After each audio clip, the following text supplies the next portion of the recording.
Thank you to the Institute for Jewish Spirituality. I'm sitting here listening to all these offerings and thinking, I want to do that, and I want to do that, and I really want to learn that. And he's a great teacher, and she's a great teacher. The work that you are all doing and making possible is really helping sustain so many of us, teachers and students alike, and I really am grateful. And it's also good to see you briefly back from sabbatical. It's always good to see you. And it's always good to see all of you who have joined. Thank you so much for joining today. So just to set the context of what our practice is going to be, as you may know, this is the month of Elul, a month of preparation for the high holidays in the coming year. It's a time of typically, if one follows the tradition to any extent, it's a time of introspection and self-examination. It's also a good time, apparently, so they say, to form new habits and break old ones. It's a time of really shifting the frame of how one regards oneself, how one regards others, and how one understands and enacts one's role in the concentric circles of community, significant relationships, family, community, work, neighborhood. And all of this work can really benefit from the lens of Torah. So often when I have the privilege of leading these meditations, I like to look at the weekly Torah portion to see what kind of lens it can provide us, not only to think about and work on ourselves, our individual selves, but to understand the extent to which those selves are interwoven with each other, and how the Torah provides wisdom for commentators and for students like us to see our lives, experience our lives, and deepen our lives in a new way. So we're going to look at a few texts briefly, and then we're going to use those texts as a springboard for meditation. So Harry, if you could share the sheet that I prepared for today. And at some point, I'm sure Harry will also drop a link in the chat to this sheet, which would be great if you'd rather look at it on your own screen. I think he just took the sheet down so that he could do that. Yep, there's the link. Thank you, Harry, and here it is back up. You're a real pro, I can tell already, and I'm super grateful for it. So here is how today's Parshat Shoftim in the book of Deuteronomy begins. And you'll see why it's called Parshat Shoftim, because that's the word it begins with. Shoftim v'shotrim titen lecha b'chol sha'arecha. So you shall appoint judges or magistrates and officials and put them at all your gates. This translation says settlements, but a sha'ar is really a gate. So it's saying, in the ancient Near East, this is how cities worked. The people who oversaw the functioning of this community sat at the gates of the city. This is where commerce was enacted. This is where people came and went. And this is where public gathering spontaneously occurred, so that then more formal gatherings in terms of arbitrating or settling disputes, taking up legal actions, would take place at the gates, at the entrance to the community. Shoftim v'shotrim titen lecha b'chol sha'arecha, asher Hashem Elohecha noten lecha, l'shivtecha v'shavtu et ha'am mishpat tzedek. So you put these people at the gates in the towns that God is providing to you. And they shall govern the people with mishpat tzedek, translated as do justice, but it's really justice and righteousness. It's a fullness of consideration of self and other for the weighing of justice. That gets spelled out a little bit in the next verse, which I'll read in English. You shall not judge unfairly. You shall show no partiality. You shall not take bribes, for bribes blind the eyes of the discerning and upset the plea of the just. So this is expounded upon by the Chidushei Harim. The Chidushei Harim was Yitzhak Meir Alter, the founder of the Ger Hasidic sect of Hasidism, a late 17th to mid, I'm sorry, late 18th to mid 19th century sage. And he explains it this way: you shall place judges and watchmen at all your gates that God gives you, meaning, from a Hasidic standpoint, from a really brilliant psychological standpoint, meaning that any spiritual opening or awareness gained through effort is ultimately a gift from God. So when we meditate today, when we sit in silent contemplation, I want you to think of and experience, to the extent you can, don't strain for it, but will settle into it. Think of your nostrils, your mouth, your eyes and ears, your pores. These are the gates of the city that is you. And these are the gates that give and take, into which and from which the justice that you enact to the world, in the world, emanates. You are an emanator of Mishpat Tzedek. And you do this both naturally, biochemically, and you do this through your thoughts, deeds, and words. But to settle into this, we want to think about what the Chidushei Harim says in this next sentence. One must guard moments of strong desire and will, considered gates to the inner self, ensuring they remain dedicated to God and not diverted by the Yetzer Hara, the evil inclination. Actions should be done with mindfulness, not out of habit. Now remember, briefly at the beginning, I said this is a great time to create new habits. Why? Precisely because a new habit is not a habit yet. You have a new approach to it. It is new. It reorders the way you think and act. This is the time of year. It's a, as they say, propitious time to do that. Harry, if you could scroll down a little bit more. So, this is the Sfat Emet, another brilliant Hasidic commentator who takes a very internal view of the teachings of Torah.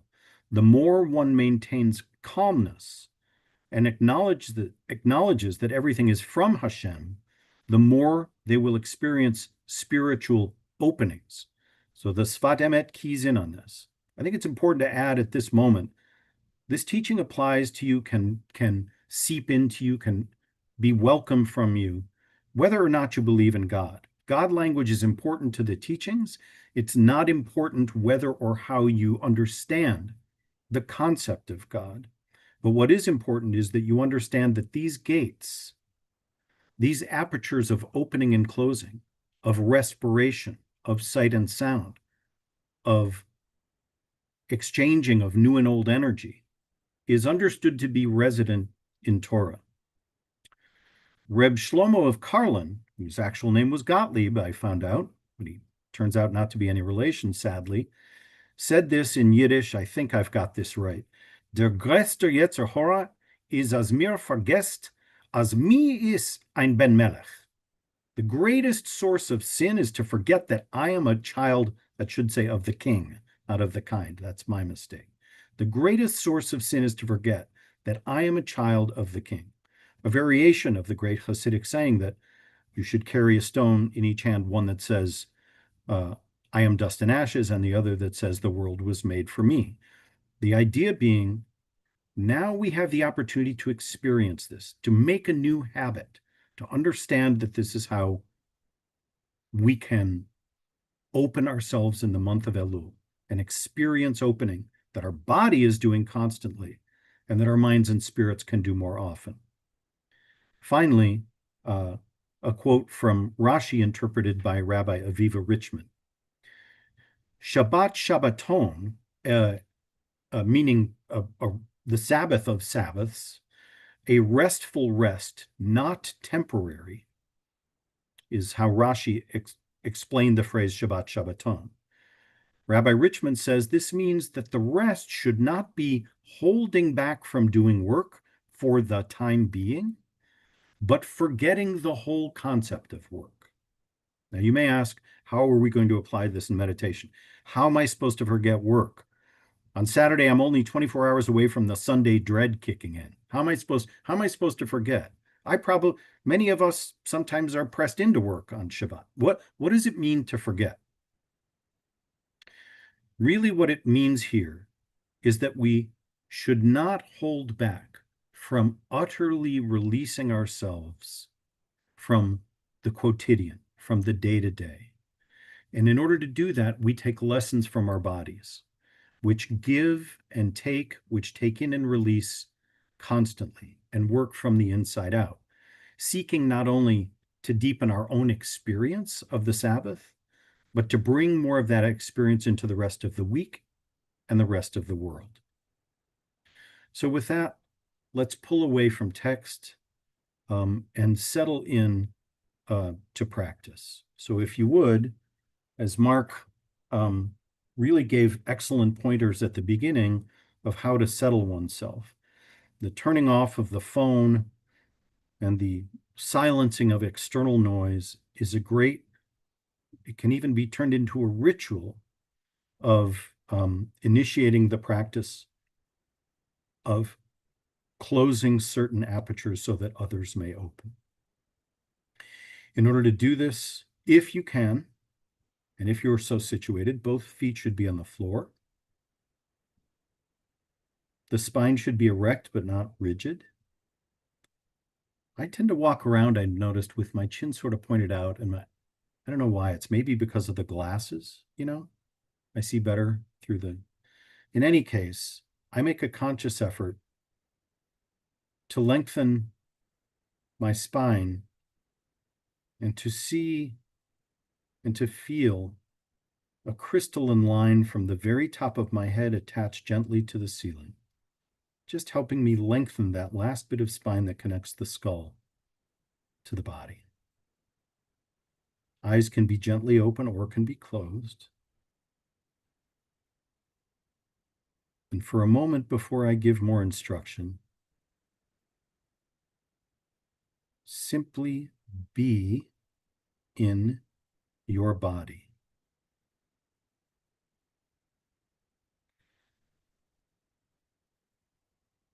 Feel the pressure on the chair, on the floor.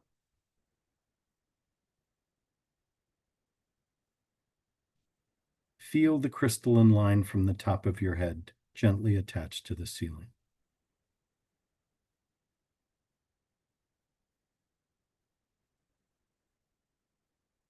Feel the temperature of your skin.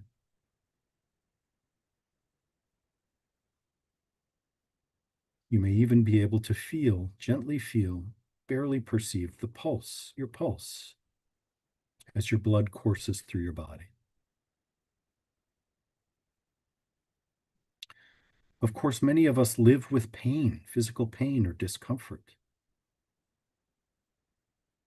In these moments, experiment with welcoming the discomfort, opening to the pain, as one among many sensations of being alive. These are all the gates of the cities that our bodies represent and inhabit.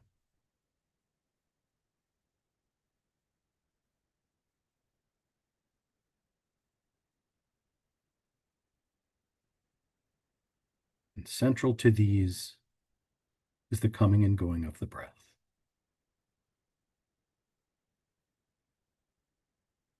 Administer gentle justice to your body by slowing and deepening your breathing.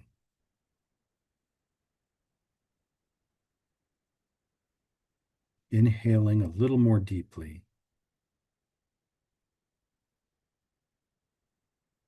Holding for a slow count of 2 with a full breath.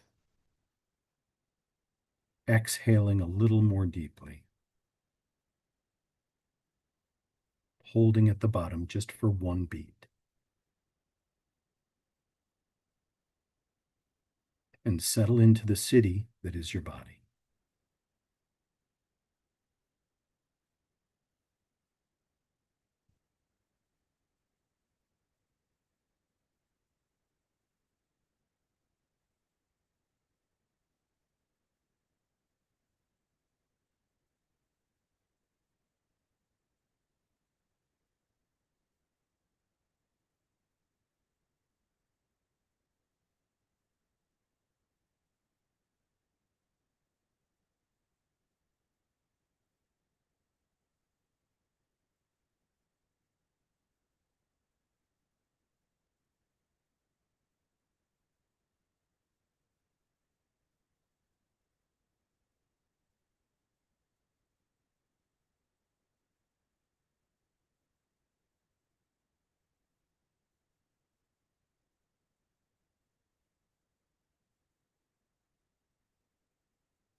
The brain is its own city,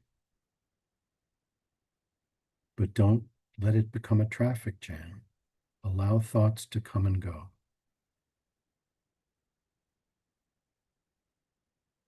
One meditation teacher says, do not invite your thoughts to tea.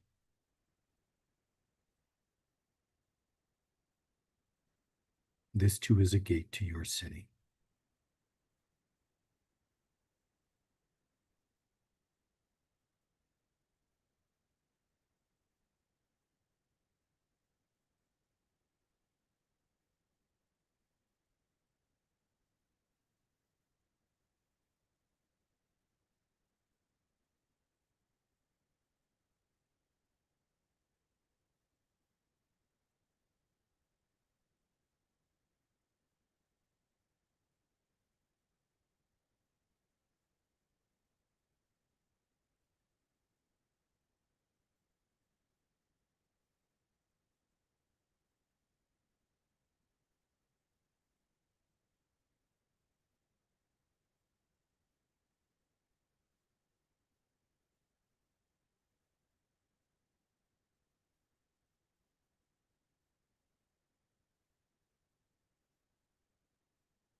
In the last few moments of this meditation,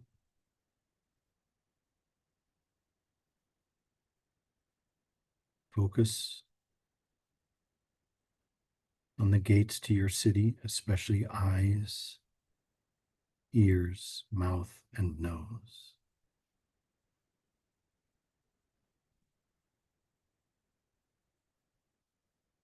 Let them fully open to experience.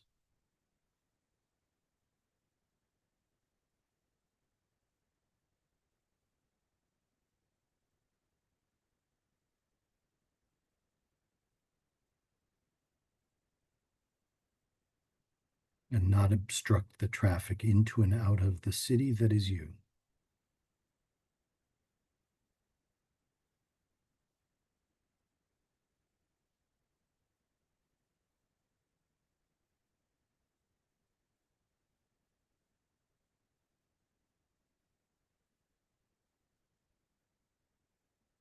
My prayer for you and for us all is to open these gates to Mishpat Tzedek, a righteous justice, a free flow,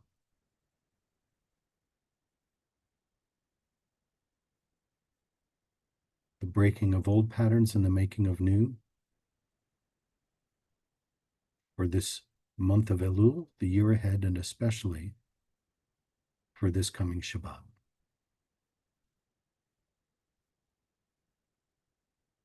You may open your eyes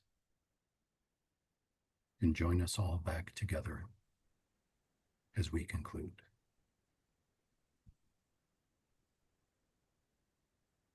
Thank you so much, David, as always, for very beautiful teaching and practice. And everyone is invited to join together in sealing it by creating space for recitation of the Mourner's Kaddish. Please put the name or names of anyone you're honoring today if you're saying Kaddish in the chat if you'd like. If you're not reciting Kaddish, please stay present to support those who are for a few moments. And thanks to Harry for sharing the words of the Kaddish on the screen. And if you're reciting it, I invite you to join me by rising in body or in spirit, and you can unmute at this time. Yit Gadal, Gottlieb, Kadash, Ayala, Yomati, Rapite, Aveme, Vaye, Abawa, Vimru, Ame, Ishme, Ravamava, Ravamava, Bakti, Istahavi, Elefante,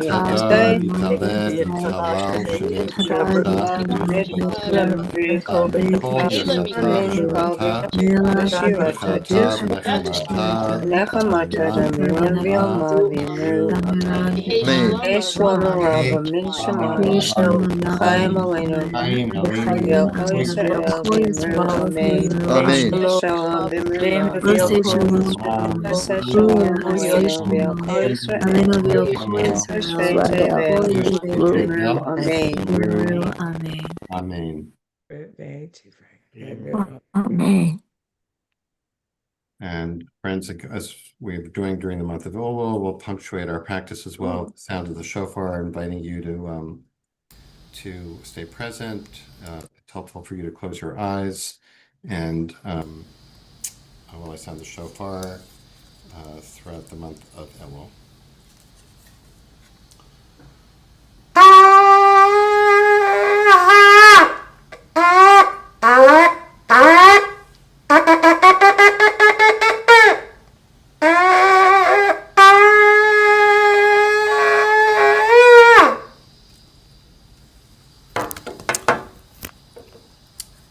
As always,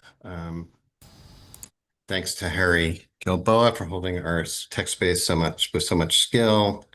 And want to thank Judith Stoloff for sponsoring today's practice in memory of Rabbi David Wolf Blank. Thanks again, Judith, for that.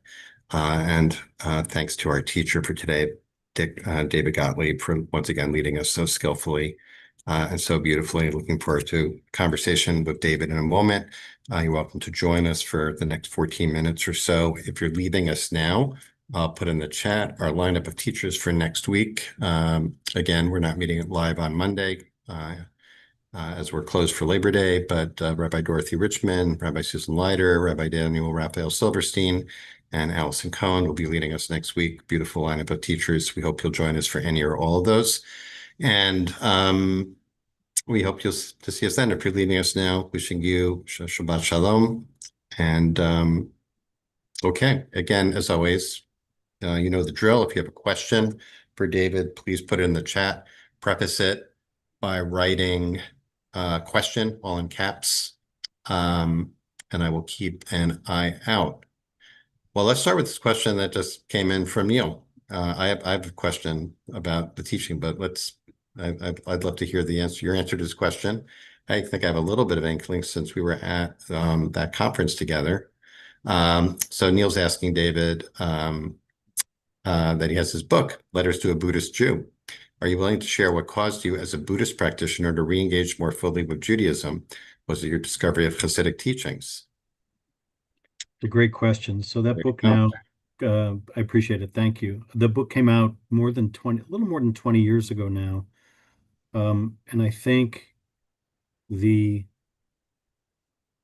discipline, the sheer discipline of Buddhist meditation and the sitting and opening to what is and having more and deeper levels of that experience over time really exposed me to the essential Jewishness of my being. And it opened me to the understanding that I had to take the contemplative awareness that I'd gained through the practice of Buddhist meditation and bring it home, as it were. It was really just a realization that settled over me over a couple of weeks of daily 45-minute sits. And the Hasidic tradition, I think, really blends a lot of different streams of wisdom into a Jewish landscape. That is to say, both psychological insights, spiritual insights, and the understanding of the profound interconnection of the human, the animal, the natural, the mineral, to understand that we're all composed of and interwoven with each of these aspects of being.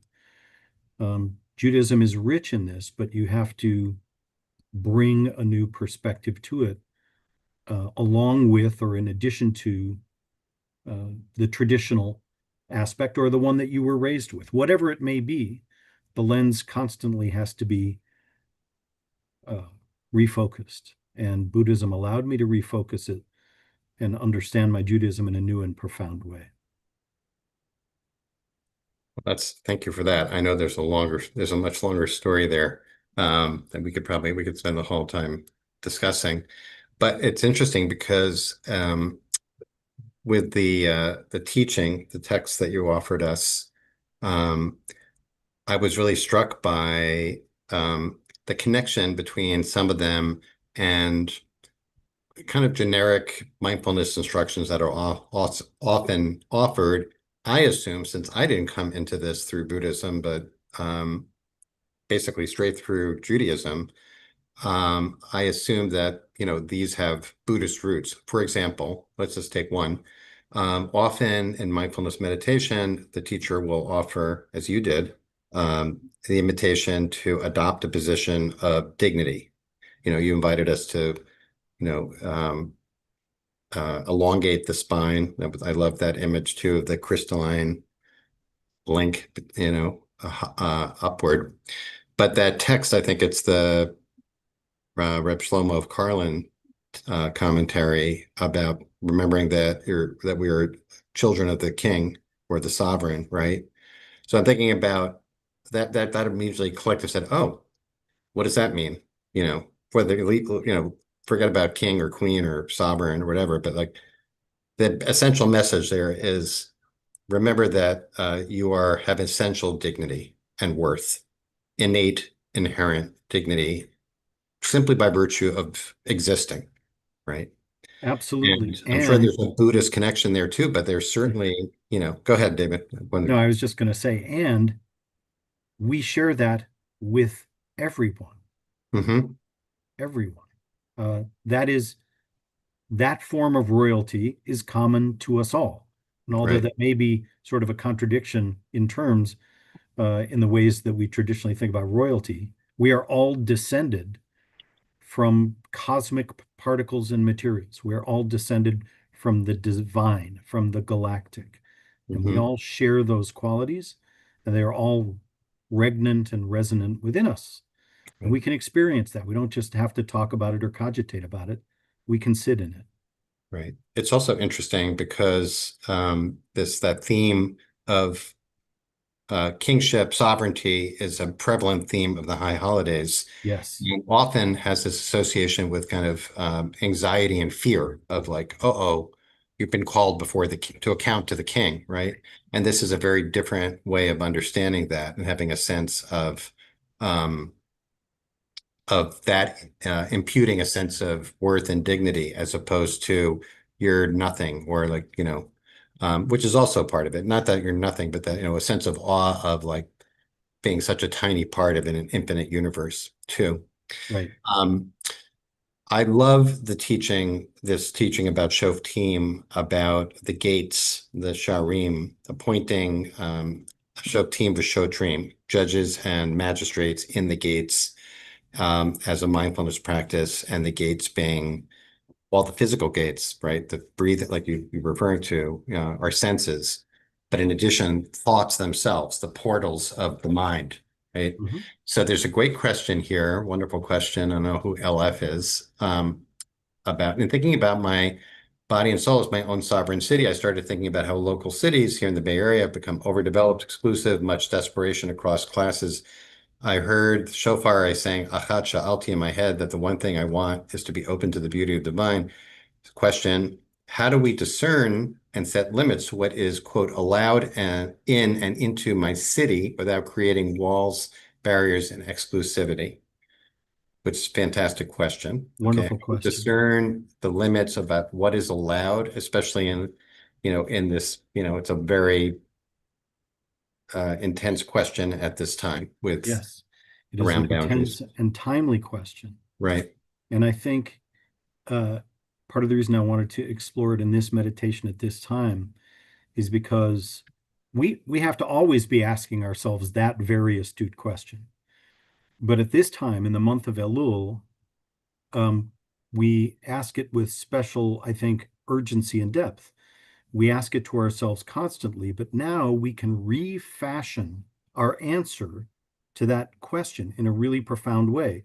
As a practical example, which I love, the questioner gives the example of cities get clogged, they get congested, they get overdeveloped, or they get Mhm. overdeveloped in too much of one kind of way.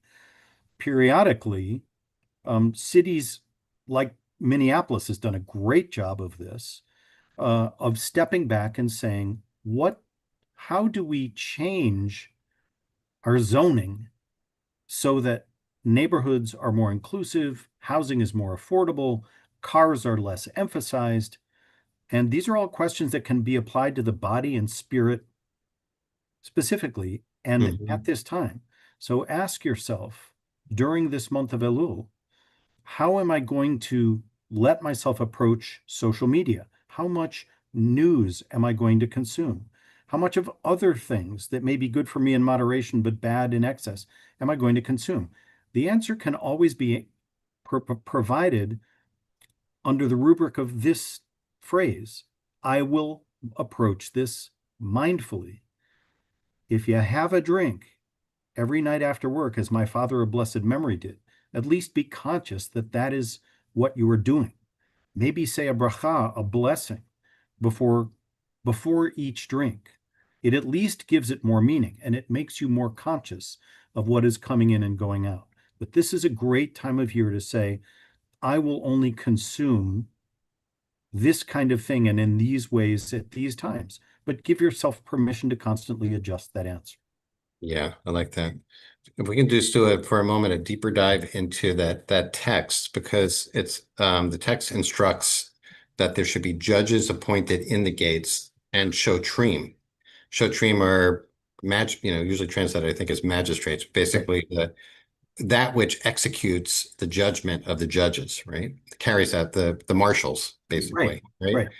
So I think that's very helpful, in terms of like at the portals, that there is a judgment, like that reference you made to don't invite don't invite who Don't invite your thoughts to tea. don't invite your thoughts to tea, right? Which applying that seems to me to say like, oh, here's that thought about this, right? And there's a judgment about that. I'm going to make a judgment of, I could invite this thought to tea, or I could not invite it to tea. And my magistrate is the one who's going to say to the thought, sorry, no entry today, right? Or Correct. go sit over there for now, right? Yep. Yep. Or, but first is the a discernment. Let's call the judgment, right? The judge is discerning, is this wise? Because the purpose of the judgment is, like you said, mishpat tzedek, to do a judgment that is for the sake of tzedek, of that which is right. Okay. Exactly. You want to do that which is right.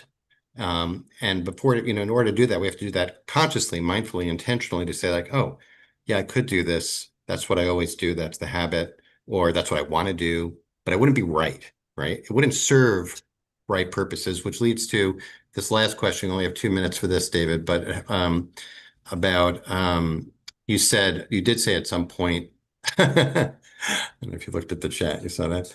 Yeah. I don't think it has anything to do with the teeth, although the teeth are a portal too. Right. About one does not need a God belief or God language. So just maybe say a little bit more to elaborate on that in terms of. I just think it's really important to let the language be its own kind of portal. And obviously, when you're looking at Torah, you're going to encounter a great deal of God language and a great deal of language and thought that depends on the idea of a divine, omniscient, omnipotent creator who has special provident care for Israel. But the language has its own kind of flexibility, like all of our portals do. Language is itself a portal. And the connection of the four-letter name of God to the ideas of breath and presence. Onomatopoetically, it sounds like breathing to try to pronounce that name.